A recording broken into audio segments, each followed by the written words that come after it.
Diyan ba nakakulong yung ano nyo, ma? Dito po. Dalawa sila. Dalawa yan? Mag-asawa ba yan?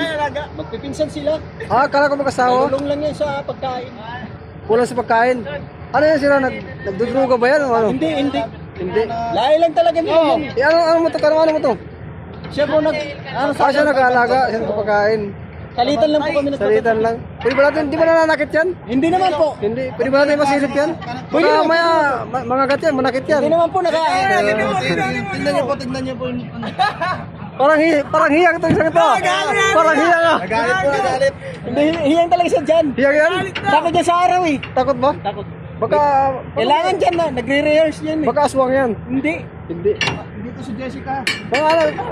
Mga pinsan mo yan? Hindi ko yung ano. Hindi, ay, parang kamag-anak ko. Hindi ko ano yan. Hindi yung tagalaga. Buksan mo pa rin. Kamusta? Wala pa ako mag-aalala. Magkano yung mag-alaga to eh. Hiyang yung isa eh. Hiyang yung isa. Maldito kasi. Maldito. Dito yung malaki na ano aso. Ano ng bunot? Hindi naman. Isa hindi. Lalo pag binigyan mo na sa akin yung isa, yung malaki. May binta. Maamo yan, maamo. Oo, pag may saging. Maamo. Yung isa, bigyan mo ng lugaw. Yung isa. Oo. Lugaw lang. Okay na yan. Okay na. Ibukas nga. Ayaw ka na buksan. Parang ganito yata sa'yo. Maldito nga eh. Umaya, pagtulungan ka niya. Mamaya na lang. Baka mag-wild.